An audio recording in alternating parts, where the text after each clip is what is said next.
ऋषि विश्वामित्र ने कहा, प्रिय राम, तुम्हारी ही अयोध्यापुरी में सगर नाम के एक राजा थे। वे पुत्रहीन थे। सगर की रानी का नाम केशिनी था। केशिनी रूपवती, धर्मात्मा और सत्यप्रायण थी। सगर की दूसरी रानी का नाम था सुमति। महाराज सगर अपनी दोनों रानियों को लेकर हिमालय के भृगुप्रस्रवण नामक प्रांत में गए और पुत्र प्राप्ति के लिए तपस्या करने लगे।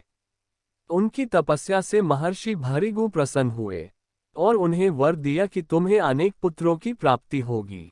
दोनों रानियों में से एक का केवल एक ही पुत्र होगा, जो कि वंश को बढ़ाएगा, और दूसरी के 60,000 पुत्र होंगे। कौन सी रानी कितने पुत्र चाहती है, इसका निर्णय वे स्वयं आपस में मिलकर कर लें। केशिनी ने वंश को बढ़ाने वाले एक पुत्र की कामना की और गरुड़ की भगिनी सुमति ने 60,000 बलवान पुत्रों की। कुछ काल के पश्चात रानी केशिनी ने असमना नामक पुत्र को जन्म दिया। रानी सुमति के गर्भ से एक तुम्बा निकला, जिसे फोड़ने पर छोटे छोटे 60,000 पुत्र निकले। उन सब का पालन पोषण घी के घड़ों में रखकर किया गया। तारांकन कालचक्र व्यतीत होते गया और सभी राजकुमार युवा हो गए। सगर का ज्येष्ठ पुत्र असमना बड़ा दुराचारी था और उसे नगर के बालकों को सरयू नदी में फेंककर उन्हें डूबते हुए देखने में बड़ा आनंद आता था। इस दुराचारी पुत्र से दुखी होकर सगर ने उसे अपने राज्य से निर्वासित कर दिया। असमना के अंशुमान नाम का एक पुत्र था। अंशुमान अत्यंत सदाचारी और पराक्रमी था। एक दिन राजा सगर के मन में अश्वमेघ यज्ञ करवाने का विचार आया। शीघ्र ही उन्होंने अपने इस विचार को कार्य रूप में परिणत कर दिया। राम ने ऋषि विश्वामित्र से कहा, गुरुदेव, मेरी रुचि अपने पूर्वज सगर की यज्ञ गाथा को विस्तार पूर्वक सुनने में है। अतः कृपा करके इस वृतांत को पूरा पूरा सुनाइए। राम के इस प्रकार से जिज्ञासा व्यक्त करने पर ऋषि विश्वामित्र प्रसन्न होकर कहने लगे, राजा सगर ने हिमालय एवं विंध्याचल के बीच की भूमि पर एक विशाल यज्ञ मंडप का निर्माण करवाया। फिर अश्वमेघ यज्ञ के लिए श्यामकर्ण घोड़ा छोड़कर उसकी रक्षा के लिए पराक्रमी अंशुमान को सेना के साथ उसके पीछे पीछे भेज दिया। यज्ञ की सफलता के परिणाम की आशंका से भयभीत होकर इंद्र ने एक राक्षस का रूप धारण किया और उस घोड़े को चुरा लिया।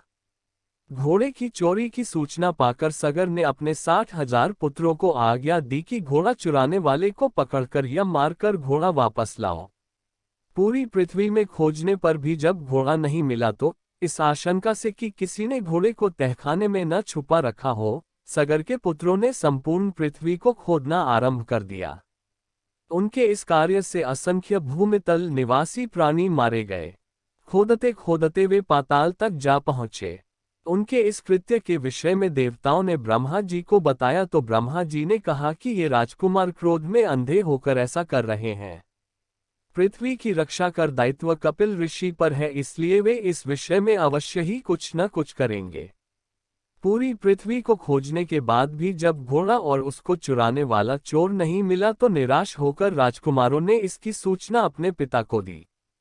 क्रोधित सगर ने आदेश दिया कि घोड़े को पाताल में जाकर ढूंढो। पाताल में घोड़े को खोजते खोजते वे सनातन वसुदेव कपिल के आश्रम में पहुंच गए। उन्होंने देखा कपिलदेव तपस्या में लीन है और उन्हीं के पास यज्ञ का वह घोड़ा बंधा हुआ है। उन्होंने कपिल मुनि को घोड़े का चोर समझकर उनके लिए अनेक बुरे वचन कहे और उन्हें मारने के लिए दौड़े। सगर के इन कुकृत्यों से कपिल मुनि की समाधि भंग हो गई। उन्होंने क्रोधित होकर सगर के उन सब पुत्रों को भस्म कर दिया। ऋषि विश्वामित्र ने आगे कहा, बहुत दिनों तक अपने पुत्रों की सूचना नहीं मिलने पर महाराज सगर ने अपने तेजस्वी पौत्र अंशुमान को अपने पुत्रों तथा घोड़े का पता लगाने के लिए आदेश दिया। वीर अंशुमान शस्त्रास्त्रों से सुसज्जित होकर अपने चाचाओं के द्वारा बनाए गए मार्ग से पाताल की ओर चल पड़ा। मार्ग में मिलने वाले पूजनीय ऋषि मुनियों का यथोचित सम्मान करके अपने लक्ष्य के विषय में पूछता हुआ उस स्थान तक पहुंच गया जहां पर उसके चाचाओं के शरीरों की राख पड़ी थी और पास ही यज्ञ का घोड़ा चल रहा था। अपने चाचाओं के भस्मीभूत शरीरों को देखकर उसे अत्यंत दुख हुआ। उसने उनका तर्पण करने के लिए जलाशय की खोज की, किंतु उसे कोई भी जलाशय दिखाई नहीं दिया। तभी उसकी दृष्टि अपने चाचाओं के मामा गरुड़ पर पड़ी। उन्हें सादर प्रणाम करके अंशुमान ने पूछा कि हे पितामह, मैं अपने चाचाओं का तर्पण करना चाहता हूँ। समीप में यदि कोई सरोवर हो तो कृपा करके उसका पता बताइए। यदि आपको इनकी मृत्यु के विषय में कुछ जानकारी है तो वह भी मुझे बताने की कृपा करें। गरुड़ जी ने बताया कि किस प्रकार से इंद्र ने घोड़े को चुरा कर कपिल मुनि के पास छोड़ दिया था और उसके चाचाओं ने कपिल मुनि के साथ उद्दंड व्यवहार किया था, जिसके कारण कपिल मुनि ने उन सबको भस्म कर दिया। इसके पश्चात गरुड़ जी ने अंशुमान से कहा कि ये सब अलौकिक शक्ति वाले दिव्य पुरुष के द्वारा भस्म किए गए हैं, अतः लौकिक जल से तर्पण करने से इनका उद्धार नहीं होगा, केवल हिमालय की ज्येष्ठ पुत्री गंगा के जल से ही तर्पण करने पर इनका उद्धार संभव है। अब तुम घोड़े को लेकर वापस चले जाओ जिससे कि तुम्हारे पितामह का यज्ञ पूर्ण हो सके। गरुड़ जी की आज्ञानुसार अंशुमान वापस अयोध्या पहुंचे और अपने पितामह को सारा वृतांत सुनाया। महाराज सगर ने दुखी मन से यज्ञ पूरा किया। वे अपने पुत्रों के उद्धार करने के लिए गंगा को पृथ्वी पर लाना चाहते थे, पर ऐसा करने के लिए उन्हें कोई भी युक्ति नहीं सूझी। थोड़ा रुककर ऋषि विश्वामित्र कहा, महाराज सगर के देहांत के पश्चात अंशुमान बड़ी न्यायप्रियता के साथ शासन करने लगे। अंशुमान के परम प्रतापी पुत्र दिलीप हुए।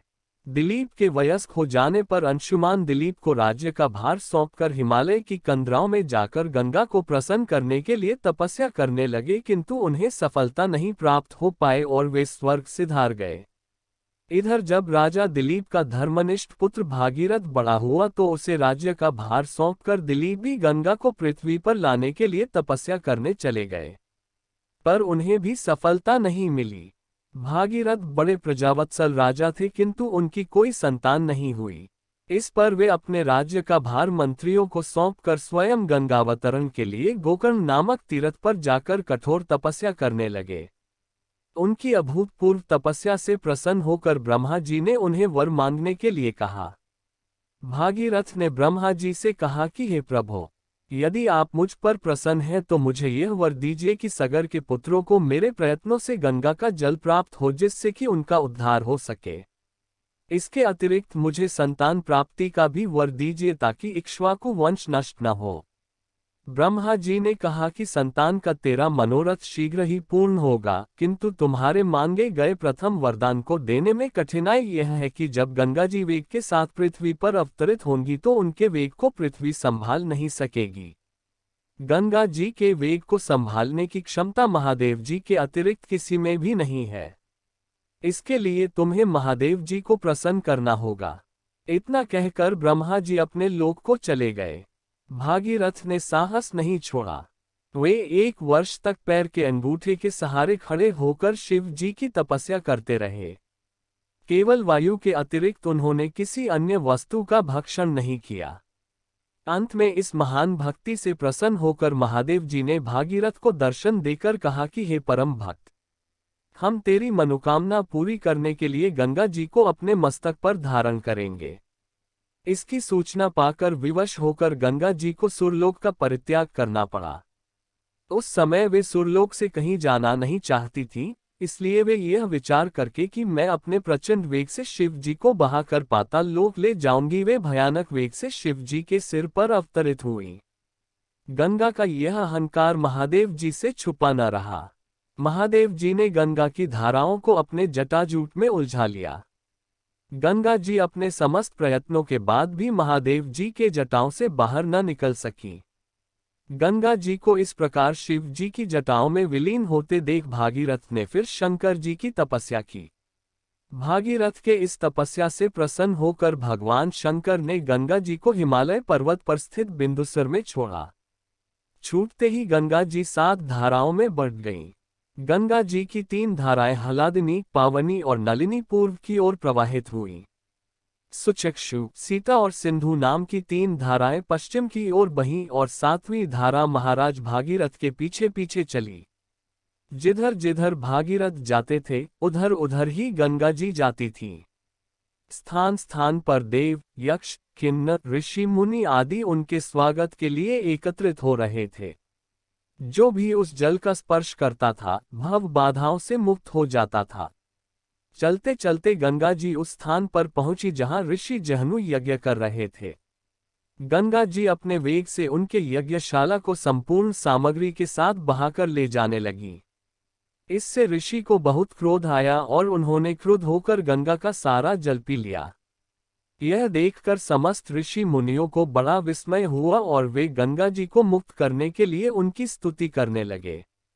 उनकी स्तुति से प्रसन्न होकर जहनु ऋषि ने गंगा जी को अपने कानों से निकाल दिया और उन्हें अपनी पुत्री के रूप में स्वीकार कर लिया। तब से गंगा जाह्नवी कहलाने लगी। इसके पश्चात वे भागीरथ के पीछे चलते चलते समुद्र तक पहुंच गईं और वहां से सगर के पुत्रों का उद्धार करने के लिए रसातल में चली गईं। उनके जल के स्पर्श से भस्मीभूत हुए सगर के पुत्र निष्पाप होकर स्वर्ग गए। उस दिन से गंगा के 3 नाम हुए, त्रिपदगा, जाह्नवी और भागीरथी। हे रामचंद्र, कपिल आश्रम में गंगा जी के पहुंचने के पश्चात ब्रह्मा जी ने प्रसन्न होकर भागीरथ को वरदान दिया कि तेरे पुण्य के प्रताप से प्राप्त इस गंगाजल से जो भी मनुष्य स्नान करेगा या इसका पान करेगा, वह सब प्रकार के दुखों से रहित होकर अंत में स्वर्ग को प्रस्थान करेगा।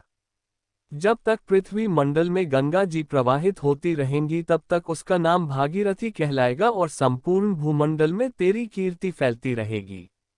सभी लोग श्रद्धा के साथ तेरा स्मरण करेंगे। यह कहकर ब्रह्मा जी अपने लोक को लौट गए। भागीरथ ने पुनः अपने पितरों को जलांजलि दी। कथा समाप्त होने पर वे सब विश्राम करने चले गए।